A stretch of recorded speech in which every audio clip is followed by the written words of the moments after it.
रखा हमारा मान, कैसे करे कृतज्ञता, स्वागत है श्रीमान। पहले तो आप सभी को हमारा प्यार भरा नमस्कार। मैं कृष्णकांत यादव, आप सभी से इस कवि सम्मेलन को संचालित करने की अनुमति चाहते हैं। जैसा कि आप सभी लोग जानते हैं, हमारा भारतवर्ष कवियों का देश रहा है, चाहे वो सूर्यकांत त्रिपाठी निराला हो या महादेवी वर्मा। अतिथि सत्कार बिना हर अरदास अधूरी होती है। अतिथि ही वो फरिश्ते हैं जिनके आने से हर आस पूरी होती है। तो इन्हीं पंक्तियों के साथ जोरदार तालियों से स्वागत कीजिए शिवम शर्मा का।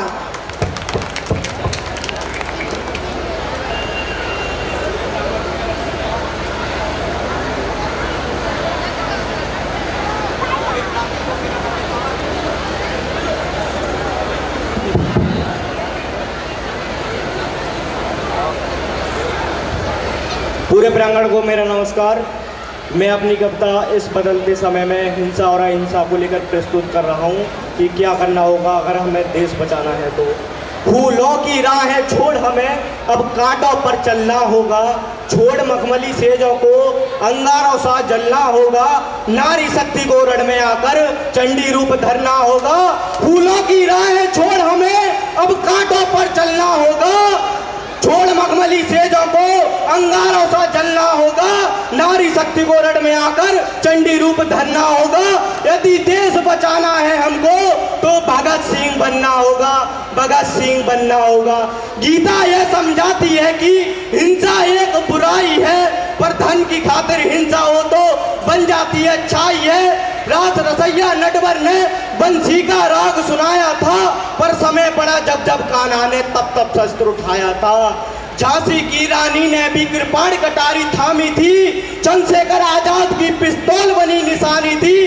जब त्राही त्राही हुई दिशाएं, जब त्राही त्राही हुई दिशाएं, हिंदुस्तान खतरे में आया था, उठा खड़क तब वीर शिवा ने अपना ध्वज लहराया था। मुगलों का आतंक बढ़ा, मुगलों का आतंक बढ़ा और हाहाकारी छाई थी, तब जाकर गुरु गोविंद जी ने तलवार उठाई थी, तब जाकर गुरु गोविंद जी ने तलवार उठाई थी। गद्दारों के चंगुल से, गद्दारों के चंगुल से भारत माँ को आजाद करो। अरे अब तो कायरता छोड़ो और ऊधम सिंह को याद करो, और ऊधम सिंह को याद करो। वीर भगत सिंह का यौवन, वीर भगत सिंह का यौवन हर घर में पूजा जाएगा। अब कोई भी दुशासन चीर खींच ना पाएगा, जो कहा बुजुर्गों ने करने का आया वही जमाना है। अरे लातों का कोई भूत आज तक बातों से कम माना है। गद्दारों अब दिन गिलो, गद्दारों अब दिन गिलो, ये चीख चीख कर कहता हूँ। अरे छोटे से सीने में एक भगत सिंह भी रहता है, एक भगत सिंह भी रहता है। सत्य अहिंसा प्यारी हमको दिल में गांधी रखते हैं, भगत सिंह के वंशज भी हैं, चैन में आंधी रखते हैं। चश्मा, टोपी, बंदर, खादी हमको बहुत सुहाते हैं, लेकिन जब जब लाठी देखूं भगत सिंह याद आते हैं, भगत सिंह याद आते हैं। अरे गांधी गांधी रटने वालों, मुझ पर उंगली कसने वालों, एक जरा सी बात समझ लो, गांठ बांधकर साथ में रख लो। पूरी रामायण पर डाली, पूरी रामायण पर डाली, तब जाकर है जाना है। रामबाण का नाभि से रिश्ता बहुत पुराना है, रामबाण का नाभि से रिश्ता बहुत पुराना है। एक पंक्ति सौंपता हूँ, मैं नहीं जानता इस पंक्ति पर मुझे ये मंच आशीर्वाद देगा या नहीं देगा, लेकिन एक दावा करता हूँ कि गांधी जी की आत्मा इस पंक्ति को आदर्श रूप से सुन रही होगी तो इस मंच पर आकर मुझे आशीर्वाद देगी। भारत माँ का हाल देखकर, भारत माँ का हाल देखकर बापू सी झुका देंगे, भारत माँ का हाल देखकर बापू सी झुका देंगे। शर्त लगा लो गांधी भी अब बंदूक उठा लेंगे, शर्त लगा लो गांधी भी अब बंदूक उठा लेंगे। गांधी जी का करो निरादर, गांधी जी का करो निरादर, ये मैंने कब बोला है। समय मांग को परखा है और कई साचों में तोला है। गद्दारों के हाथ खून से सने दिखाई देते हैं, गांधी जी के तीनों बंदर मरे दिखाई देते हैं। हिंसावादी ना होने का स्वांग रचाना बंद करो, एक गाल पर खाकर दूजा गाल दिखाना बंद करो, एक गाल पर खाकर दूजा गाल दिखाना बंद करो।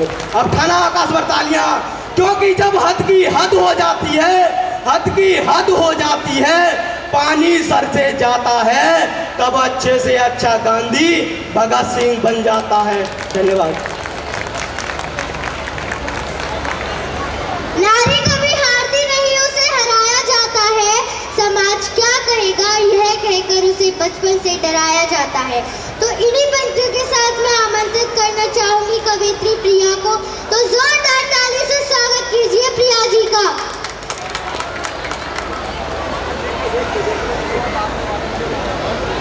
आप सभी को मेरी तरफ से शुभ संध्या। आज की मेरी ये कविता मैं उन नारियों को समर्पित करना चाहती हूँ जो अपने अधिकारों से वंचित हैं एवं जिन्हें उठकर अपने अधिकार के लिए लड़ना चाहेंगे।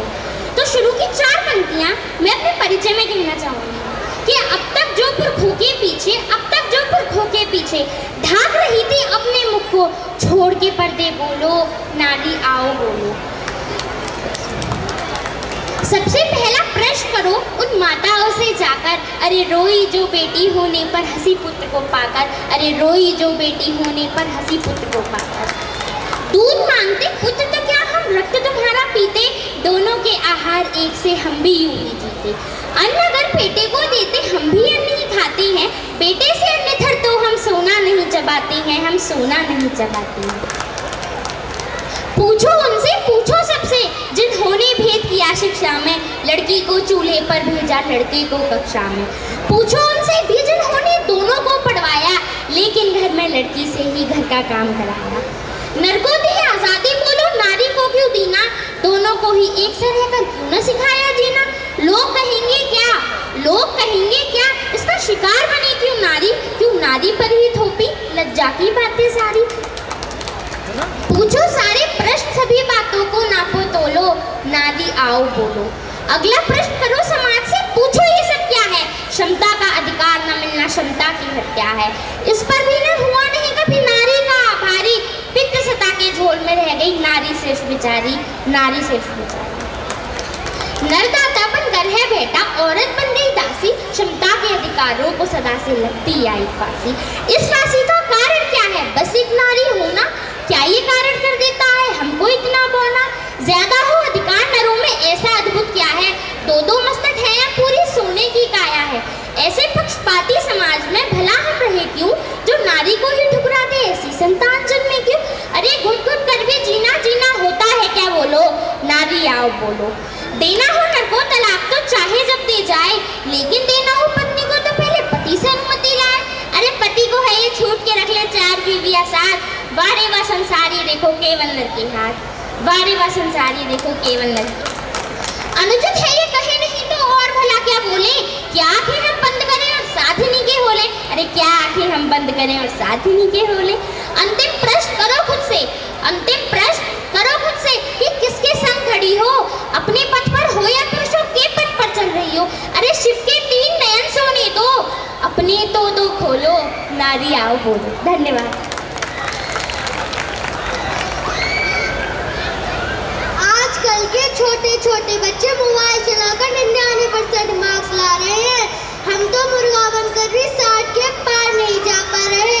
तो इन्हीं पंक्तियों के साथ मैं आमंत्रित करना चाहूंगी आज की हास्य कवित्री नीतू को, तो जोरदार ताली से स्वागत कीजिए नीतू जी का।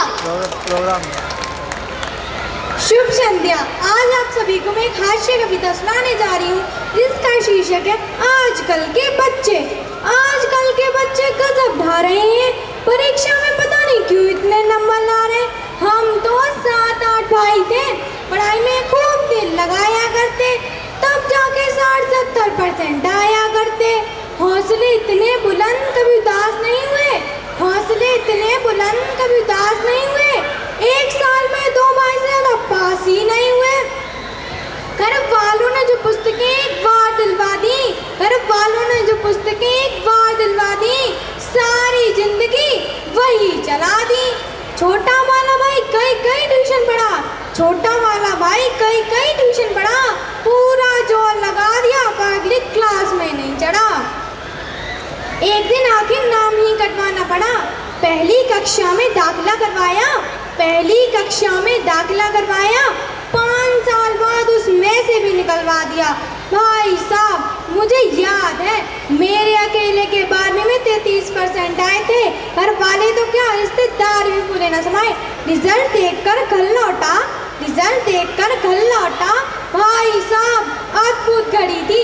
बड़ी बुआ गेट पर आरती का थाल लेके खड़ी थी। कहने लगी बच्चे ने इतिहास रच दिया, कहने लगी बच्चे ने इतिहास रच दिया। इसी खुशी में सुबह की पूजा, शाम का भंडारा रख दिया।